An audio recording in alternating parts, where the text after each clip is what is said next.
আসসালামু আলাইকুম, সবাইকে আবারও স্বাগতম খুঁটিনাটি রান্নাঘরে। বন্ধুরা, আজকে আমি আপনাদেরকে দেখাবো গরুর মাথার মাংস কিভাবে রান্না করলে অনেক টেস্ট হয়। আমি গরুর মাথার মাংস গ্যাসের চুলায় একটি হাঁড়িতে গরম পানি করে 10 মিনিট সিদ্ধ করে নেব। এর ভেতর থেকে অনেক ময়লা বের হয়, কিন্তু সেদ্ধ করে আমি মাংসটা ভালোভাবে ধুয়ে নিব। এবার আমি গ্যাসের চুলায় আর একটা কড়াই বসিয়ে দিয়েছি। কড়াইতে আমি দিয়ে দিচ্ছি সয়াবিন তেল, দিয়ে দিচ্ছি পেঁয়াজ কুচি। এখানে আমি 1 কাপ পেঁয়াজ কুচি দিয়েছি। পেঁয়াজটা আমি হালকা লাল লাল করে ভেজে নিব।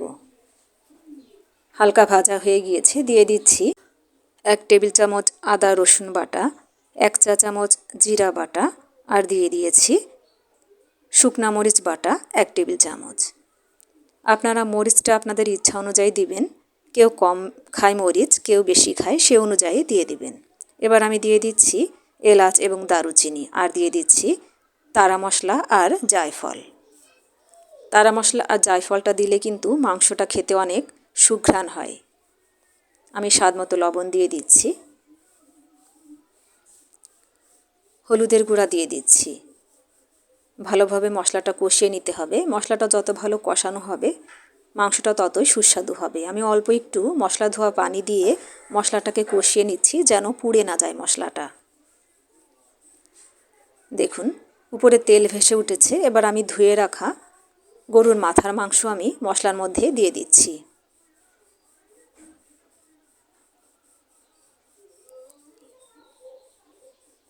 আপনারা বাসায় অবশ্যই এভাবে গরুর মাথার মাংস রান্না করে দেখবেন, খেতে কিন্তু অনেক টেস্ট হবে।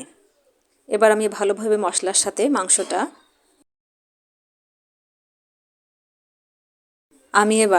কষিয়ে নিব। এজন্য মশলা ধোয়া পানি দিয়ে কষিয়ে নিব। দেখুন, নেড়ে চেড়ে ঢাকা দিয়ে মাংসটা কষিয়ে নিব। দেখুন, মাংসটা কষানো হয়ে গিয়েছে। আমি নেড়ে চেড়ে দিচ্ছি। আমি এবার প্রেসার কুকারে দিয়ে মাংসটা রান্না করে নেব। ভালোভাবে নেড়ে চেড়ে দিচ্ছি। আমার ভিডিওটি ভালো লাগলে অবশ্যই একটি লাইক দিতে ভুলবেন না। কমেন্ট করে আপনাদের মতামত জানাবেন।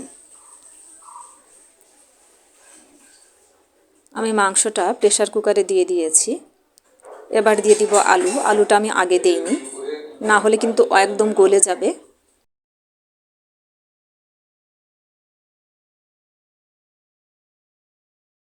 আমি ঝোলের পানি দিয়ে দিয়েছি। আপনাদেরকে বলে রাখি, ঝোলের পানিটা দিবেন, যতটুকু ঝোল রাখবেন ঠিক ততটুকুই দিবেন। প্রেসার কুকারে কিন্তু ঝোল কমে না।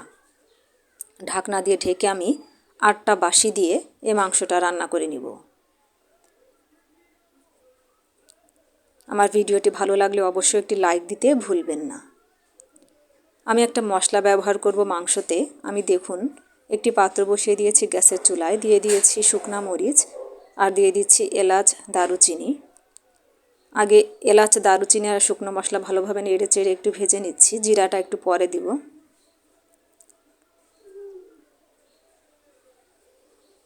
খুব ভালোভাবে নেড়ে চেড়ে ভেজে নিতে হবে। গ্যাসের জালটা এই পর্যায়ে আমি লোতে রেখেছি, তা না হলে কিন্তু বেশি পুড়ে যাবে। এবার আমি দিয়ে দিচ্ছি জিরা, দিয়ে ভালোভাবে ভেজে নিব। আমার চ্যানেলটিকে সাবস্ক্রাইব করবার অনুরোধ রইল। যারা সাবস্ক্রাইব করেছেন তাদেরকে অসংখ্য ধন্যবাদ।